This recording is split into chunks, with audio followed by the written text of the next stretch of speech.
Good afternoon, everyone. I'm Cindy Gavin, founding executive director of Let's Win Pancreatic Cancer. It is an honor today to kick off the Let's Win webinar on behalf of Let's Win Pancreatic Cancer and our partners from the National Alliance for Hispanic Health. First, I want to thank our sponsor, AstraZeneca, for their support of this very important initiative. Today's webinar is the third of a three-part series, and we are focusing on treatments and the importance of clinical trials. Our panel discussion will be led by Daniel G Garza, and our panelists are our Let's Win Scientific Advisory Board, Dr. Allyson J, who's the chair of our SAB, and Dr. Arturo Loaiza-Bonilla. Before we get started, I just want to talk a little bit about Let's Win. Let's Win launched in 2016 as an online platform to break down barriers between patients, doctors, to get patients the best treatment options for pancreatic cancer. We have three main goals. First, we want to reach all newly diagnosed patients so they can get the best treatment options to manage the disease.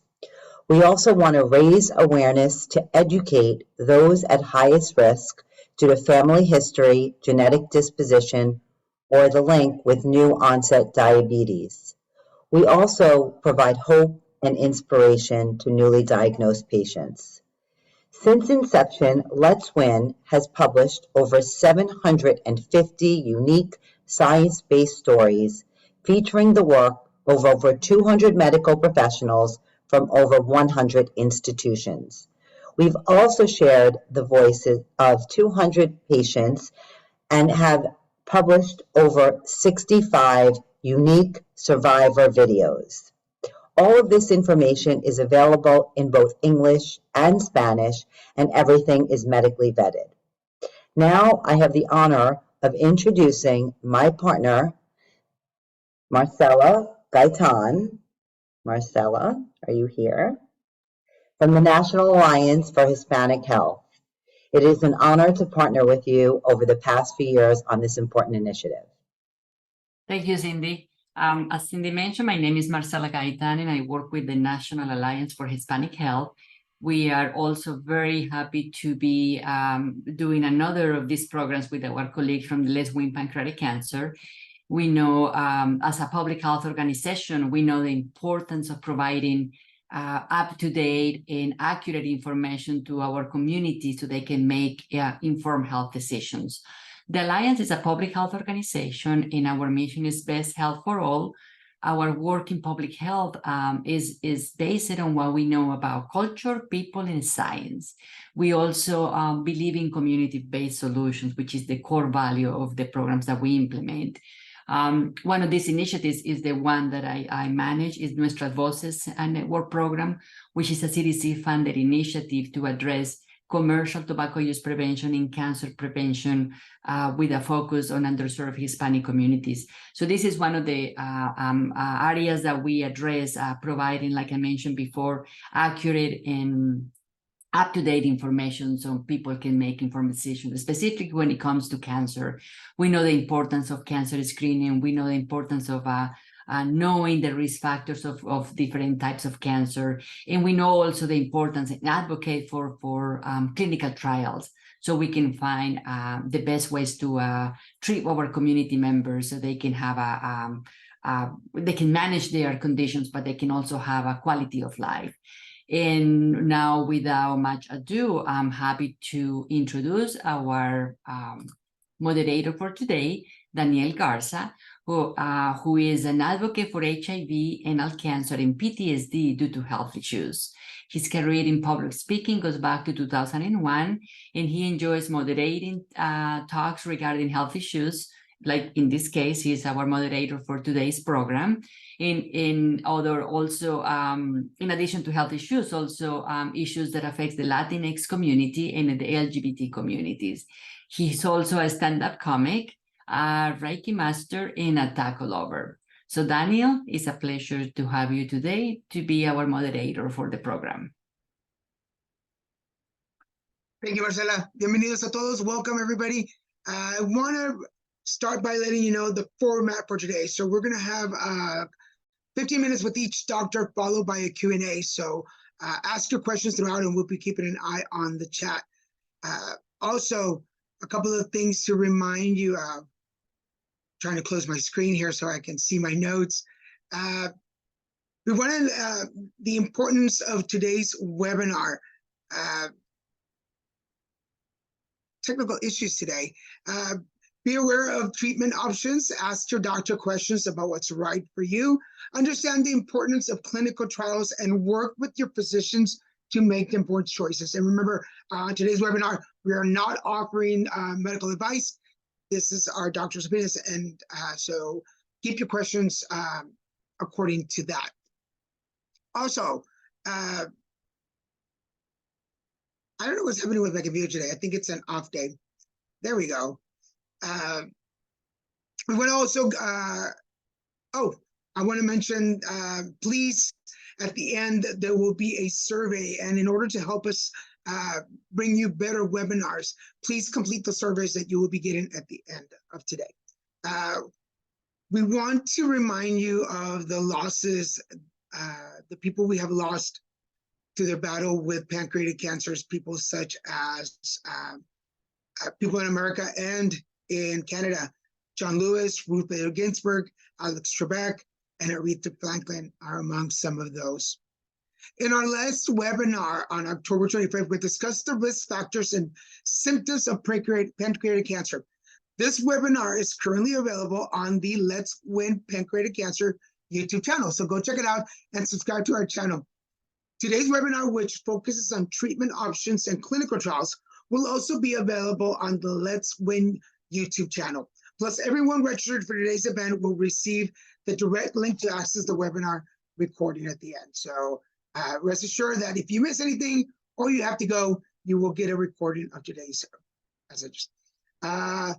First today, our first doctor, we're going to be talking to, I swear today is just one of those off days. We're going to be talking to Dr. Ocean. Is that correct? Am I lost in my... There we go. Sorry, I missed this part. Pancreatic cancer by the numbers. About 64,000 people are diagnosed with pancreatic cancer each year in the U.S. The average rate of occurrence in the U.S. is 13.3%, but in the Black community, the rate is 15.9%. The rate of occurrence is slightly lower in Hispanics, but certainly certain risk factors such as type 2 diabetes are higher. It is diagnosed more often in men. The 5-year survival rate is about 12%, and there are very vague symptoms. Most people are diagnosed at a later stage of the disease, and the most effective treatment is surgery, but most patients are diagnosed at too advanced of a state to undergo surgery. At this time, there is no easy screening test for pancreatic cancer. This is a map for those of you that maybe like me that weren't really clear about where the pancreas is. Here is a visual map of where you can find it. Today's panelists, I'm very excited to get a chance to talk to Dr. Allyson Ocean and Dr. Arturo Loaiza-Bonilla. And we're going to start our panel today with Dr. Allyson Ocean.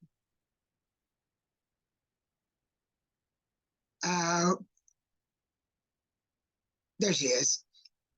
Dr. Allyson Ocean, good afternoon. How are you doing today? Good, thank you. Thank you so much for hosting this. My pleasure. Maybe now that the doctor's on site, I can have a little more clear. I don't know what was going on before, but let's get into the conversation. Some of the basic questions that we have for you. What is the standard care for pancreatic cancer? Sure. What you see on the screen are different treatment options for pancreatic cancer when it's diagnosed. The first thing we have to do is determine the stage that the patient has, what stage is their cancer. We can only entertain surgery if the disease is not what we consider metastatic or spread already. And if the disease is diagnosed at an earlier stage, then the first thing we want to do is figure out, can the patient have surgery? And this is a very involved process. We look at the imaging that the patient has. We look at the imaging and also the tests that they have, like such as an endoscopic ultrasound. And what these tests tell us is how is the tumor in the body, in the pancreas, in relation to blood vessels that are very nearby the pancreas. And if the tumor is not touching on these vital blood vessels, it's very possible that surgery can be performed. But the sad reality of this disease is that it's often, as you said, diagnosed late. So only about 20% of patients can have surgery for their disease. There are different kinds of surgery that happen depending on where the tumor is in the pancreas. If the tumor is at the head of the pancreas, which is, if you're looking at the person more towards the right side of the body, towards the liver and the bile ducts, that's the head of the pancreas, that surgery is called a Whipple surgery. If the surgery is, if the tumor involves the other side of the pancreas, which is the left side of the body, that's the tail of the pancreas, and that operation is called a distal pancreatectomy. Sometimes the tumor is in the middle of the pancreas, and if it's not involving blood vessels, a combination of either a Whipple or a distal resection is done by the surgeon. In addition to surgery, we have other treatment options such as chemotherapy, radiation, and we also perform genetic testing for patients. So let me talk a little bit about chemotherapy. Chemotherapy is the mainstay of treatment because most patients, unfortunately, cannot have surgery. When someone is diagnosed with pancreatic cancer, I think one of the first things they should ask their doctor is there a clinical trial available for me? Meaning that, can I start my treatment on a clinical trial? If there is a clinical trial available for that stage of cancer, it's very important to find out the details of that clinical trial. A lot of times the clinical trial includes standard of care chemotherapy, plus or minus an experimental option or treatment. And so I want people to know that clinical trials are not like giving you something that hasn't been tested before. A clinical trial is giving you standard treatment plus something else, and plus or minus something else. So you may just get standard treatment, or you may get standard plus an experimental treatment. So you should definitely ask your doctor, if you're diagnosed with pancreatic cancer, is there a clinical trial available for me? And these clinical trials include chemotherapy, and they also include possibly radiation too. They incorporate both kinds of treatment. Chemotherapy are medicines that infuse throughout the entire body that get into the cancer cells and disrupt the growth of cancer cells by killing the genetic material or the DNA inside the cancer cell, so the cancer cell can't duplicate or replicate and produce new cells. So that's how chemotherapy works. Radiation is a directed beam of radiation therapy to the cancer cells or to the tumor.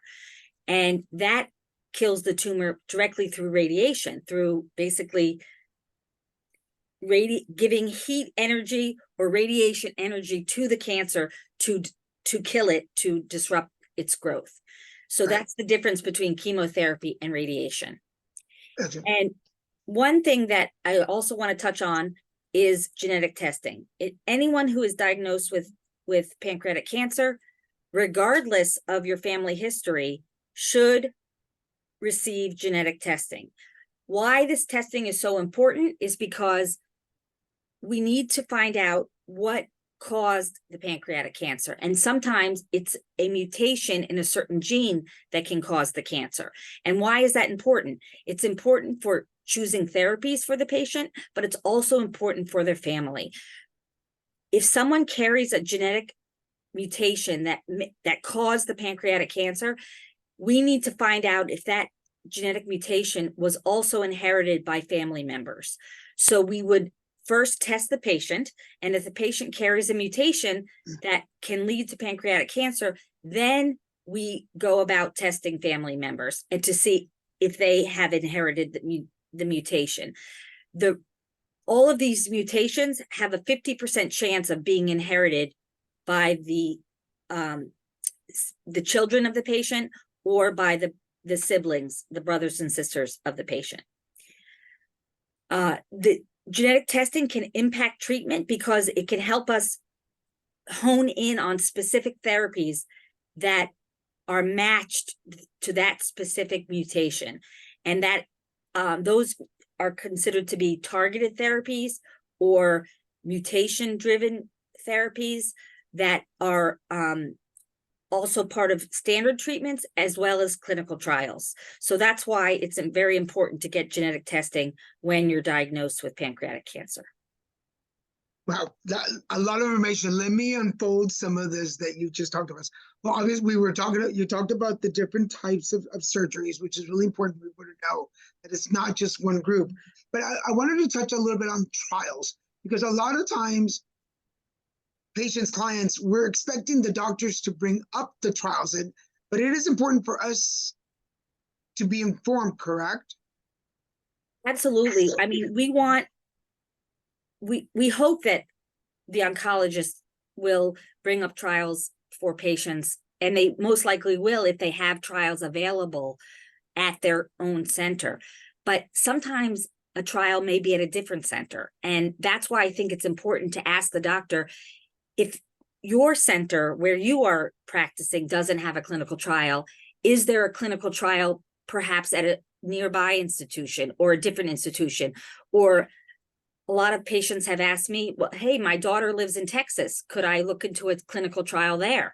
Yes, absolutely. You can look into a clinical trial anywhere, but you have to be living in the area where they're performing the trial, because it requires a lot of visits to the doctor and getting, usually weekly treatments. So you have to be living in an area where they're performing the clinical trial. The reason why I said that you should ask your doctor about the clinical trial if they don't bring it up is so that you can find out if it's being done at other places. Excellent. Because I feel like a lot of folks have a misguided idea of what trials are. Like, I'm going to be a guinea pig, or they're going to try medications on me. But you just said, and I didn't really know this, a lot of times most of these trials have been practiced already by the time they came out to the public, correct? That's correct. There are different phases of trials, and the trials that people generally would enter in on upon a new diagnosis are either a phase 2 or a phase 3 trial. So a phase 2 or a phase 3 trial means that they've already tested it for safety, and they've proven that this new experimental therapy is safe to give people. And then what now they're trying to do is see if adding that experimental therapy to what we already know is standard of care, if it improves the outcomes of the standard chemo.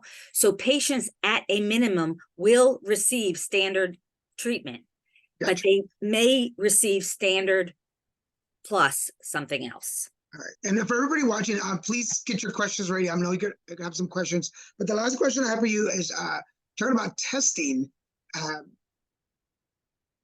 Pancreatic cancer, will there always be a history in the family, or can somebody be the first person in the family to have pancreatic cancer? Excellent question. There doesn't have to be a family history.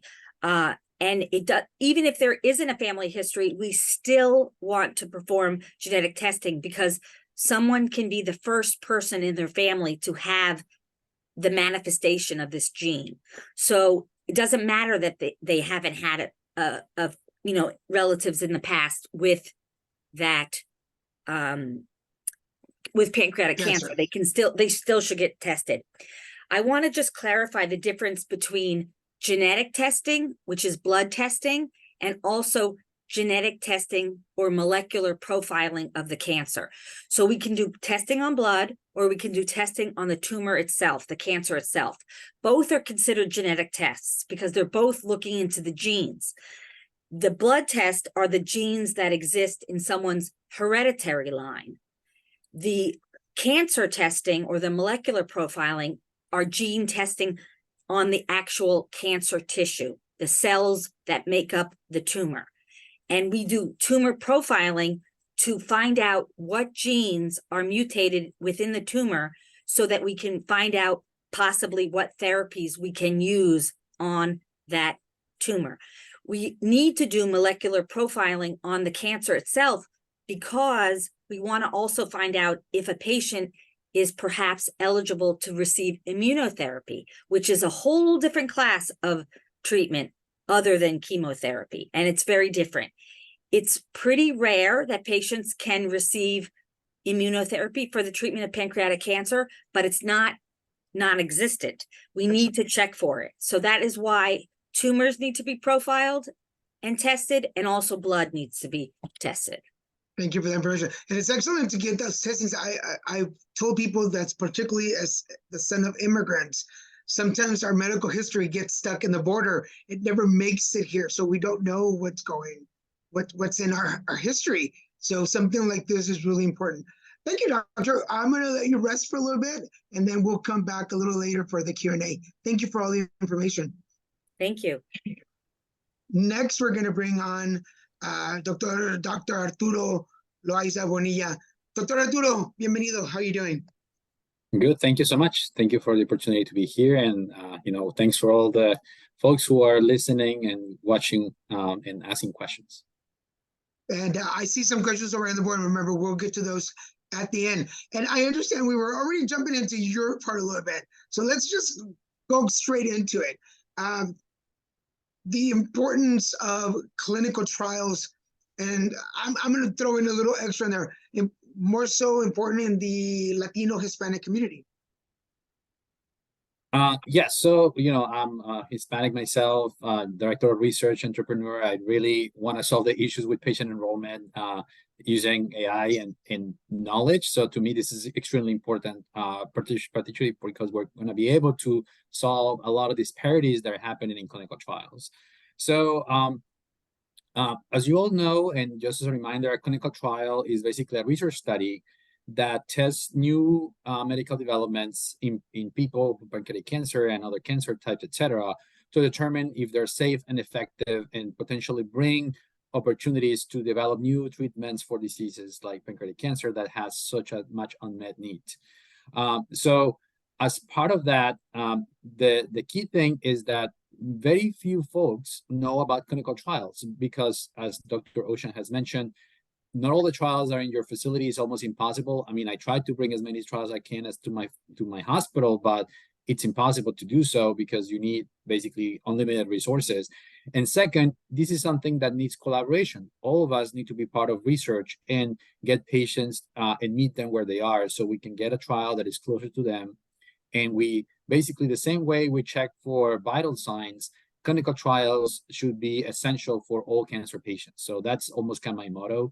I always tell folks, ask them what trial am I eligible for right now and in the future. I just need to know that. We can be on treatment, everything goes well, but you need to do that. So the first fact about it is that not everyone qualifies for a clinical trial and or for all the trials for whatever it's worth. Why? Because your condition changes, studies open and close, and new therapies evolve. So all of them could be different offerings based on the stage of the cancer. So it's different from a patient who has locally advanced disease or who is eligible for surgery compared to someone who has metastatic disease and has gone through multiple lines of treatment. All of them are different. So it's so important to understand those little nuances because you may have trials available, but not specifically for that specific cancer journey that patient has. Patients may or may not have treatment in the past, so treatment naive, we call that. Clinical trials are important to develop new treatment options in the first line. And you need to be able to tolerate treatment. You need to have some ability to, come and go for certain treatment options as you get on the trial. And typically, the idea is that this shouldn't cost you extra. If anything, it should just make the ability to get that additional drug, right away for you if you're eligible for the study.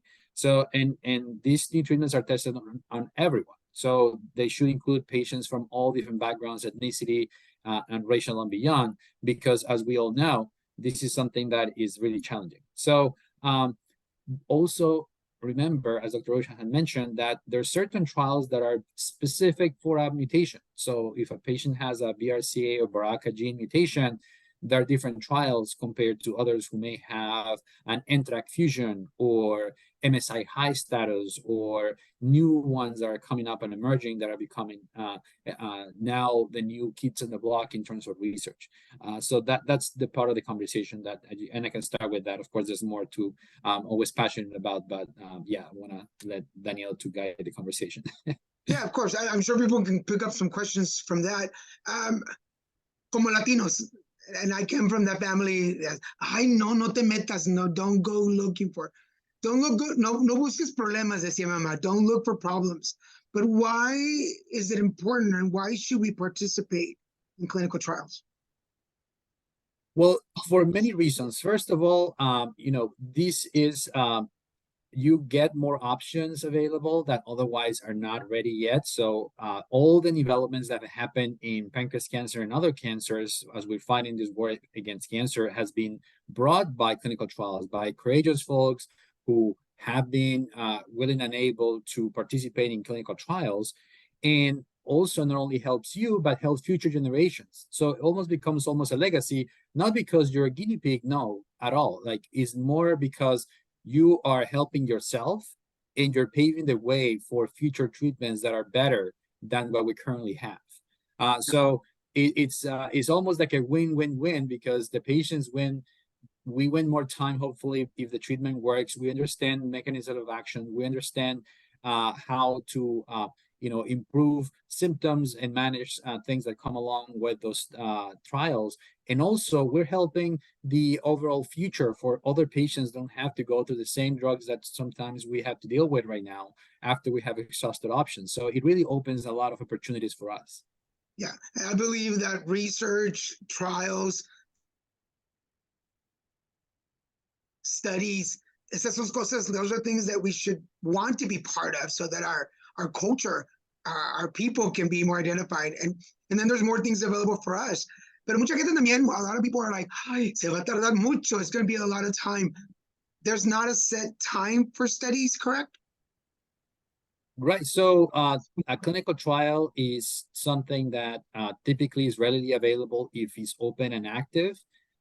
There is almost the same amount of time that will take for the standard of care to be approved by the insurance. Is almost the same time that will take a clinical trial to go through procedures. You may require sometimes additional, blood test or a questionnaire, or maybe getting some CAT scans to have recent imaging so can compare apples to apples, make sure that they can measure the spots that they need to measure over time to assess for, positive responses to treatment or not.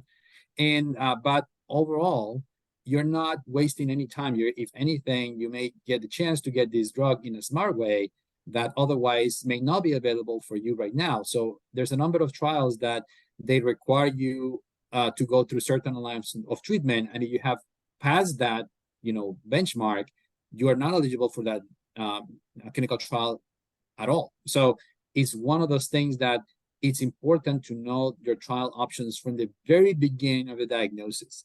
Even if you're on the standard of care, even if you are doing great, it's good to plan ahead. I'm always like plan A, B, C, D, looking ahead.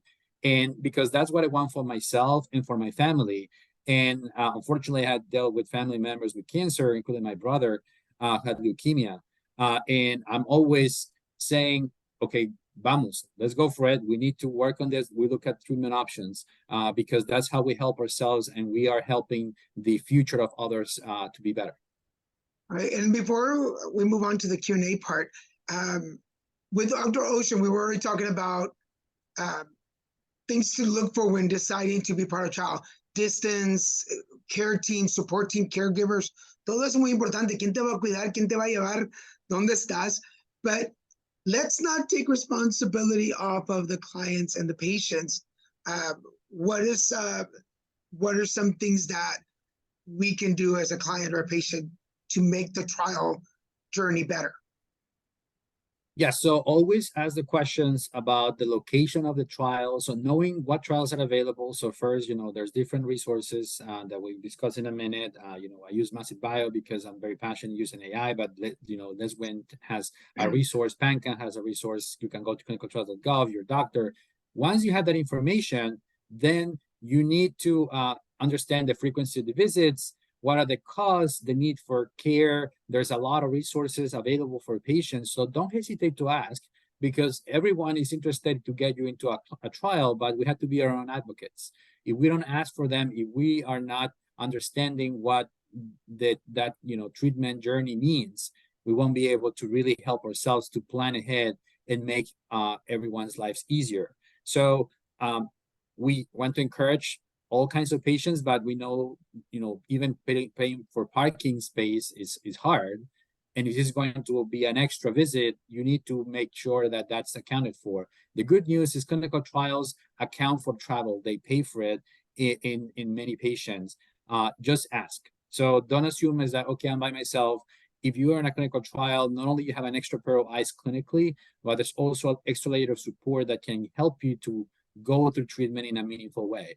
So I always, tell them, and we put it in budgets. And myself, I talk to sponsors and say, we better have budgets for travel for these patients, make it budget neutral, so they feel that they can go for it. And luckily, we had seen those advancements happening now and across multiple studies. We already have a couple of questions on the chat, so please include your questions. And before we go into the Q&A, Doctor, oh shoot, I just forgot what I was on. I was so intrigued in what you were talking about. No, never mind. I'll bring it up in the Q&A in a minute. But thank you for all the information. I think it's really important. Oh, yes, being honest. I was just thinking, I remember that part. Because I have in the notes about when cancer patients who are on trials are not completely honest or forthcoming with side effects or problems that they're having with the trial. And as a cancer survivor, I can honestly say when you're in treatment, you're working so hard to get better and you don't want to disappoint anybody. You don't want to tell your doctor, ¿qué tan importante, how important is it to be honest with how you're feeling and what's going on with you during trials? Yeah, so, well, first of all, I always tell my patients, talk to me as if I'm your family. That's the way to be doing, because exactly how I want it to be for myself. Don't hesitate to tell folks that you're having side effects, because that's exactly how we're going to be able to proactively manage them. So don't wait until you're almost ready to go to the hospital dealing with diarrhea or you're not eating for weeks. Always tell us. We will always adapt things. There's always protocols that we can use to help you. And one of the things about clinical trials is they're extremely regimented. That's the reason why they're not given everywhere, is because there's always a responsibility for us as investigators that we're following the protocol to the T. That means that we are checking labs, we're talking to patients, we are having protocols specifically to decrease or adjust the doses as needed. We document everything, tell the FDA, tell the sponsor. Is one of those things where you have so much support that clinical trial should be almost like a default for people, because you have so many folks looking after you that you have really a full support that sometimes you don't get in other instances. So, be open, transparent with everyone. Don't be afraid. We're going to help you here. We want to help you to, fight this cancer and help you achieve your goals. But without that open communication, we won't be able to. And I promise you, at least from our end, we have to be as transparent as possible as well, telling you how to deal with those side effects as well. So please talk to us. Excellent. Yeah. And I can tell you from personal experience, you're not helping anybody by keeping any of the information to yourself. I was trying to be all machito, no llores, but it was counterproductive. So yeah. So thank you, Dr. Arturo. We're going to bring back Dr. Ocean. And for those of you that are watching and have some questions, please drop those in the chat room. We're keeping an eye on those. And remember, there is going to be a recording of this. So if you miss anything, if you want to show this to anybody, we'll have recorded. The first question from Roberta asked, and I think we kind of answered this. If you find a clinical trial but don't live in the area, can you relocate? to participate, or could there be a resident time requirement? Whoever wants to take that one. Yeah, I can take it in. So, and this is something that I face very often because with Massive Bio, we're helping patients from all over the US. So we find studies, but they say, well, I don't live there, but there's a trial for me. So there's no requirement of you have to be living X amount of months in a place. It's all about knowing depending on your insurance. So if you have Medicare, you probably have a lot of opportunities across the United States. But it's mostly about checking with the site that there's an opportunity for you to be there. There's a lot of resources. For example, the American Cancer Society has the Hope Lodge, where you can actually live by the facility. Like, as long as you have a caregiver, you can be there for clinical trials. There's the LazaRx Foundation that provides angel flights as well for patients to travel back and forth. I had patients of mine who have traveled and they just come to see me by plane because they have these angel flights for clinical trials. And also the sponsors of the studies, they're interested to have patients continue on treatment. If they enroll, they're fully eligible after the signed consent, then there's support for them. So it's more about making sure that the trial is right for you, that you understand all the things that are involved so you can keep living your life while on treatment.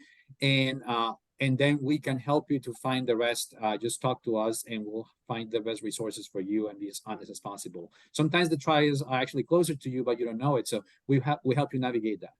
Yeah, thank you, Doctor. And I can tell you from personal experience, there are local agencies other than, which is the American Cancer Society is awesome, but look for local agencies that are willing or able to help you out.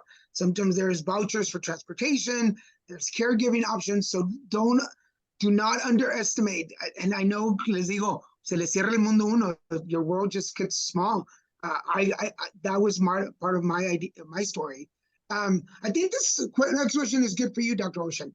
It says, I had a genetic testing which showed I have the BRP1 gene, the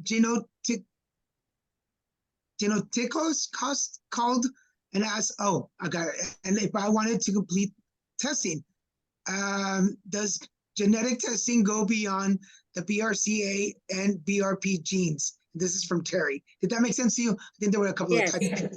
Yes. Usually there's a panel that's drawn, and that panel includes anywhere from a minimum of 10 to sometimes 100 genes that can be tested. So we definitely look beyond the BRCA and BRP genes. Those are included in the panel, but there's a minimum in the panels that I usually send, a minimum of about 13 genes that are known to be related to pancreatic cancer, but then you can do extended panels as well. So depending on someone's family history, you may want to test for some more specific genes. But yes, those two genes are part of it. Gotcha. And for those of us that don't know, can you break down what BRCA and BRP stands for? Sure. BRCA stands for the BRCA gene, or the breast cancer gene. People think of it as only associated with causing breast cancer, but that's not true. It is associated with ovarian cancer, pancreatic cancer, and prostate cancer in men, as well as some other less frequent cancers. But that's for BRCA, and the BRP gene is a BRCA-like protein gene. It's called the breast-related protein gene 1, and again, it's in the BRCA family of genes. So that's just one of the other ones that there's risk factors that can affect people's chance of developing cancer. So that's just 2 of the genes, but there are many more. Yeah, there's Gotcha. a lot Thank of you genes so for much. that. Remember, always, talk to your doctor, genetic counselor, because they'll carry sometimes personal and also family history. So, and they'll have all these, alphabet soup that even as we get a little bit crazy with so many. Yeah. Yes. I want coming to, from Daniel, I just wanted to touch Yes. on what Dr.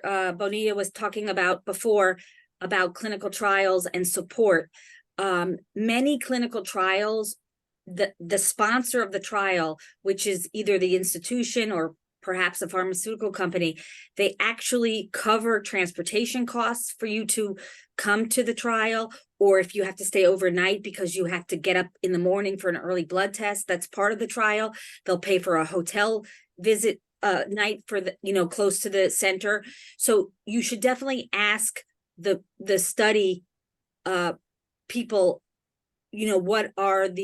what is covered as part of the trial. And a lot of times transportation, hotel costs, or other costs that are incurred can be covered by the trial. Excellent, thank you. I'm going to send this one back to Dr. Arturo. It says, my husband's oncologist has warned him that clinical trials could do more harm than good because the drug use experimental. We were just talking about that. Is that true? Oh my goodness. I would love to have a conversation with that oncologist to understand the context of such assessment. So what we can tell you as researchers ourselves is that we will never offer something to the patient that we feel is going to be more harmful than the current treatment, never. And also every single clinical trial, just by federal law, has to be assessed by a group called the IRB, which is the Institutional Review Group. Is basically a group of not only physicians, but pharmacists, patient advocates from the community, that they all review the protocols and they all review the consent form to make sure that every single detail of the trial is understood by anyone who is willing to be part of the study, and to protect the patient from precisely those concerns of harm. So maybe if we go back to decades ago, that statement may have been partially even entertaining to talk to, but in the current environment, that is not according to what we face on a daily basis. So and once again, we explain at length. We even have coordinators sitting down with patients for hours before they even sign consent. So that's why it's called informed consent, because by the time you sign consent, you have to answer all the questions.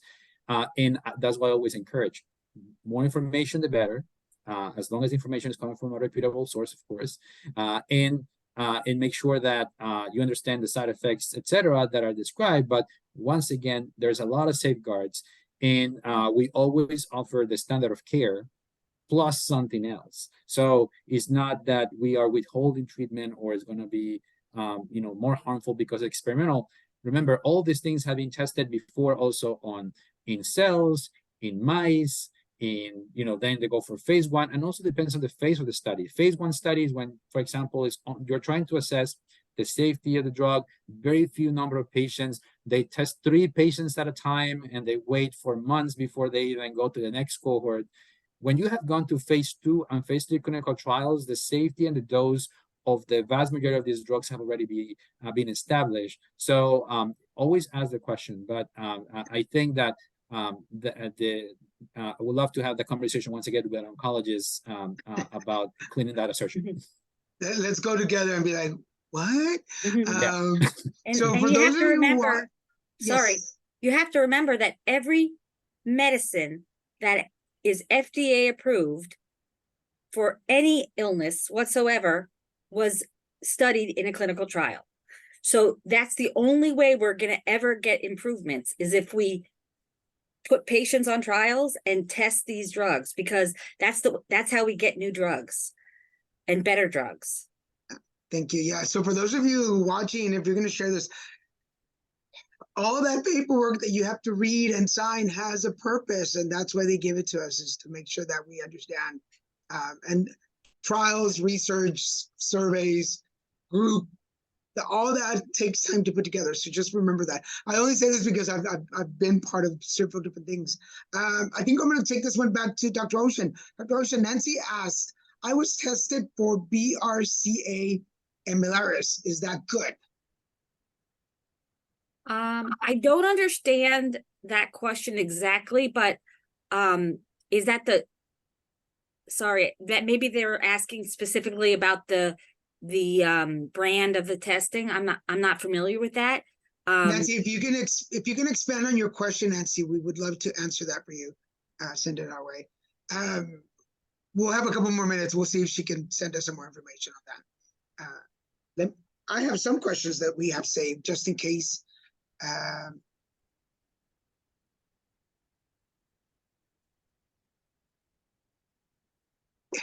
How, when we're looking for testing or we're looking for trials, is there a checklist that maybe as patients we should have when looking for the right place or the right doctors? You want me to answer? You want to go first? Yeah. Okay. Oh, there's an echo, I think, but now I think it's better now. I think that when you're newly diagnosed, there are questions that everyone should have, that should be answered. And that those are questions that relate to the precise diagnosis, the treatments that are available, whether or not they can have surgery, whether or not they can have radiation, what the side effects of therapy are, what they should be eating during therapy, questions about the genetic testing, which we covered. All of these are important questions that anyone newly diagnosed should get covered with their treating team. I know that Let's Win's website has a primer and what to do when you're newly diagnosed. So that's a helpful section on our website that people can go to, letswinpc.org, where we do help people navigate that initial diagnosis and what the checklist of things they should be looking for regarding the diagnosis. So I think that is a helpful piece of information. Dr. Arturo? Yes, so and can you repeat the question? Yeah, any checklist that we should have when we're looking for the right trials or for trials for us? Well, so I think the checklist is make sure that well, you can use a lot of resources. So Let's Win, PanCan, Massive Bio, all of them they have different use cases that you can search. So I always go to that source. The second one is the right time for me to go for the trial? So when is the right time? When the cancer is progressing, when I'm newly diagnosed, when I know that maybe the tumor marker is going higher, maybe I start to look for options, when the side effects of treatment are becoming too hard and might need to do too many those adjustments, or when I see that maybe there's a biomarker in my testing that comes up, that maybe I start looking for different options. So always make sure that the trial that you have available, it aligns with, is closer to you, hopefully, that is aligned with the line of treatment and the stage of your cancer. And also that check the criteria, because as we mentioned earlier, some studies require certain inclusion and exclusion criteria. So that's why it's so important to have the knowledge ahead of the game. So by the time you're eligible for the trial or you are ready to be eligible, that you can just go right away and go to that treatment option ahead of the game. So I do that with my own patients. I tell them, okay, in the event of need, hopefully we'll need that. This is what we're going to do next. This is the potential options of trials we're looking for, and make sure that we have all of them available by the time of need. Gotcha. Thank you. And we have a little update on what Nancy was asking. It says Nancy used the Melaris test, which is related to melanoma pancreatic cancer syndrome.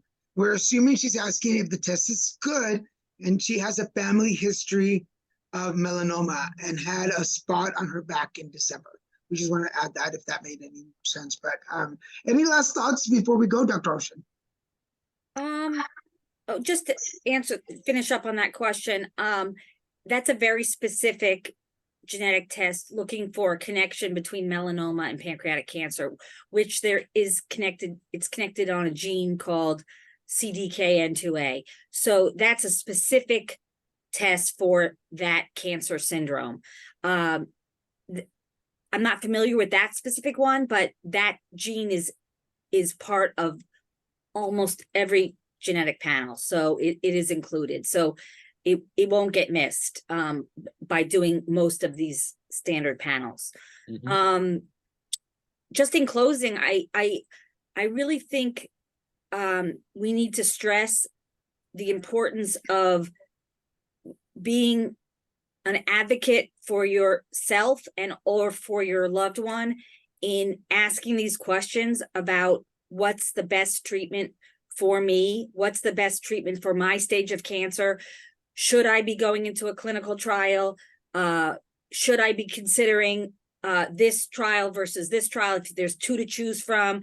All of these questions are really, really important, and your physician treating you should be your partner in this treatment process. And if you feel like you're not getting the answers that you need, then change doctors. I mean, you can easily do that. You just have to remember that anyone who treats pancreatic cancer, for the most part, knows how important it is to find the best treatments, because we know how devastating this disease can be. But we also know that there are new and novel treatments, and we want to connect patients in every community to these novel treatments. And that's why you should be asking these questions, so that to make sure that you specifically have access to these novel treatments that are being studied now. And I'll let Dr. Bonilla stress that as well. Go ahead. And something that I always said is that you are the boss, you own your cancer journey. We as physicians are only here to help you in that journey. So we should be your partners. There shouldn't be any concern of me sending my patients to Dr. Osha. I tell my patients, if you need to go, to China to get the best treatment, I'll send you there. Whatever is needed, because this is what I want for myself. So that's my motto, is like, if you have a physician that is like, oh, don't look for trials, or you're better with me, immediately, no. You have second opinions, exchange collaboration. No one should be afraid of having going elsewhere. And also don't be afraid of offending us because you're going and seek for a clinical trial or second opinion. We're human beings. Of course, we love the relationship we have with our patients, but also this is their life. So they need to know that we should be completely happy that the patient goes and gets treated on a clinical trial in another facility that is across the whole way. That should be fine. So once again, empower yourself, ask the questions, get tested for biomarkers, and ask the clinical trial questions, because this is essential. For pancreas cancer is even more important, but across all cancer types, be always an advocate for yourself, because we're only there to help you.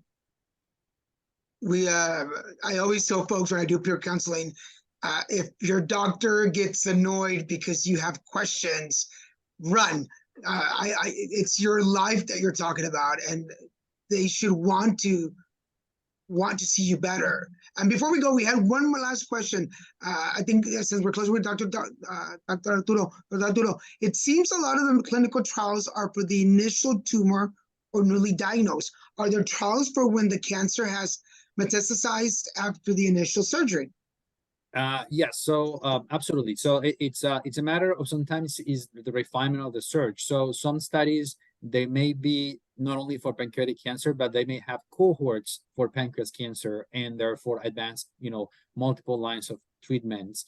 So that's why it's so important to say, look for those different options beyond the ones just only for pancreas, because some of them are biomarker specific, some others are combinations with immune therapy and whatnot that also include pancreas cancer.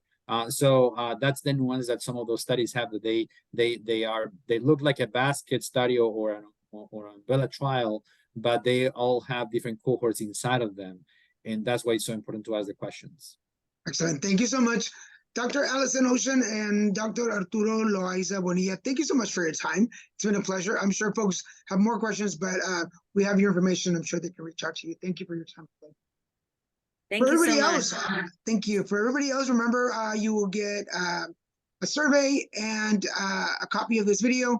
We want to remind you that pancreatic cancer is a challenging diagnosis with some treatments available now and hopefully more on the horizon as we study new therapies in clinical trials. For more information, visit Let's Win at www.letswin.org. Remember, that's .org. But we have some other information about other organizations. Thank you again to our prestigious speakers and our audience for joining us today. We hope you find this information useful for you or a loved one who may be on this journey. Reminder that any links that were shown in this webinar will be included along with the link to the recording that each of our registered guests will receive. And remember that this webinar can also be accessed on Let's Win on our YouTube channel. So remember to go there and subscribe and follow us for more information. I'm Daniel G Garza. It's been a pleasure moderating this webinar. We'll see you next time. Great. Thank you, Daniel. I want to thank you and the doctors. This was an incredible discussion and a lot of really important information shared. I heard a lot of talk about the BRCA mutation, and I just want to let everybody know that this was the third, as I shared, of a three-part webinar series. The first was an in-depth dive into the correlation between BRCA and pancreatic cancer. So please, that recording is available on our YouTube channel. We also had a second webinar on risk factors and symptoms. So please take advantage of those resources as well. Thank you again, Marcella. It's always a pleasure to partner with you. And I look forward to working with you and all of you in the future. Yeah, I just want to remind everyone too that we'll be posting the recording in the slides on the Nuestras Voces .org website. I just put it on the chat so you can access that. And I want to thank, like Cindy said, I want to thank our partners at Let's Win Pancreatic Cancer, Daniel, Dr. Ocean, and Dr. Loaiza for such a great program today. And we hope to continue offering more programs like this so people can be informed. And feel free to contact us. And thank you again. And thank you again to our partners from the Let's Win Pancreatic Cancer. And finally, of course, this wouldn't be possible without our sponsor, AstraZeneca. So we're grateful for their support. Thank you all and have a good day. Thank you.